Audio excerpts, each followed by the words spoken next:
সম্মানিত ভাই এবং বোনেরা, আসসালামু আলাইকুম। আশা করি আপনারা সবাই ভালো আছেন। আজকে আমি আপনাদের সঙ্গে শেয়ার করব যে আপনারা কিভাবে আপনার দেশি মুরগির বাচ্চাগুলো দ্রুত দ্রুত বড় করবেন এবং সুস্থ রাখবেন 12 মাস। তো সেটা আমি আপনাদের সঙ্গে বিস্তারিত শেয়ার করব। অবশ্যই আপনারা ভিডিওটা না টেনে শেষ পর্যন্ত দেখবেন, তার কারণ আপনি যদি ভিডিওটা টেনে টেনে দেখেন তাহলে কিন্তু অনেক কিছু মিস করে যাবেন। তো আলহামদুলিল্লাহ আমার মুরগির বাচ্চাকে কিন্তু আমি খেতে দিয়েছি, আপনারা কিন্তু দেখতেছেন। তো আলহামদুলিল্লাহ আমার মুরগির বাচ্চা কিন্তু সুস্থ আছে।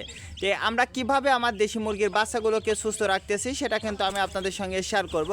তো সর্বপ্রথম আমি যেটা বলবো, যাদের দেশি মুরগির বাচ্চা একেবারে ছোট অর্থাৎ জিরো বাচ্চা আছে, তো জিরো বাচ্চা থেকে যখন আপনার মুরগির বাচ্চার বয়স 5 দিন পার হবে বা 7 দিন পার হবে, তারপরে আপনারা কি ওষুধটা দেবেন সেটাই আমি আপনাদেরকে দেখাবো এবং কি ধরনের খাবার দিলে আপনার মুরগিটা দ্রুত বড় হবে।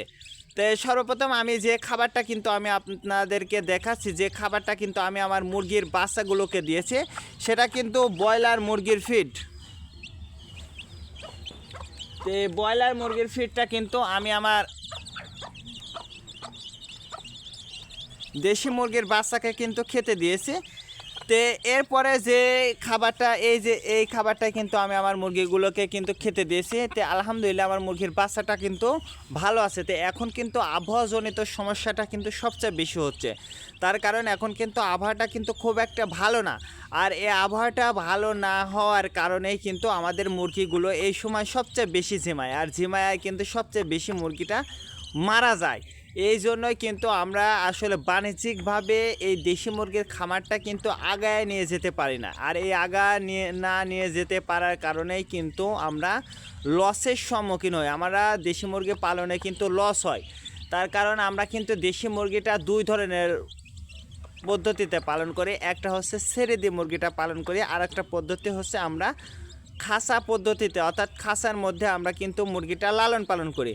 তো আমরা যেভাবেই মুরগিটা লালন পালন করি না কেন, আমাদের কিন্তু একটা বিষয় মাথায় রাখতে হবে, সেটা হচ্ছে আমাদের দেশি মুরগির বাচ্চাগুলোকে সুস্থ রাখার জন্য অবশ্যই আপনাকে কিছু ওষুধ ব্যবহার করতে হবে। যদি আপনারা সঠিক সময় সঠিক নিয়মে যদি এই ওষুধগুলো আপনারা যদি আপনার মুরগিকে দিতে পারেন, তাহলে দেখবেন যে ইনশাল্লাহ আপনার দেশি মুরগির বাচ্চাগুলো কিন্তু সারা বছর সুস্থ থাকবে এবং মুরগির বাচ্চাগুলো কিন্তু দ্রুত বড় হবে, একেবারে রকেটের গতির মতো আপনার মুরগির বাচ্চাগুলো বড় হবে। তো আমি আজকে যে ওষুধটা দেবো আপনারা কিন্তু সবাই চেনেন, শুধু যে আপনারা এই দেশি মুরগিকে এই ওষুধটা দেবেন কথা কিন্তু এমন নয়। অবশ্যই আপনারা ব্রয়লার, সোনালি, লেয়ার, যে কোনো মুরগি, ফার্মি মুরগিকেও কিন্তু আপনারা দিতে পারেন।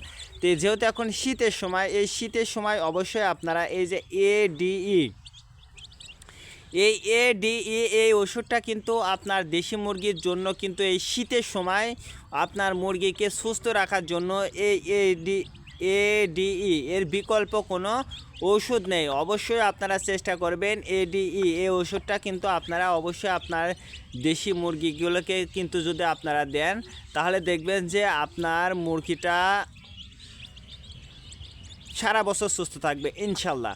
আর এই এডিইর সঙ্গে আপনারা যে ওষুধটা দেবেন, যেটা দিলে অবশ্যই আপনার দেশি মুরগি সারা বছর সুস্থ থাকবে, সেটা হচ্ছে এই লাইসো প্লাস বা লাইসো ভেট। আপনি যে কোনো কোম্পানির এই ওষুধটা আপনারা দিলে পরে দেখবেন যে ইনশাল্লাহ আপনার দেশি মুরগির বাচ্চাগুলো সারা বছর সুস্থ থাকবে। তাই আজকে এ পর্যন্ত, ভালো থাকবেন, আল্লাহ হাফেজ।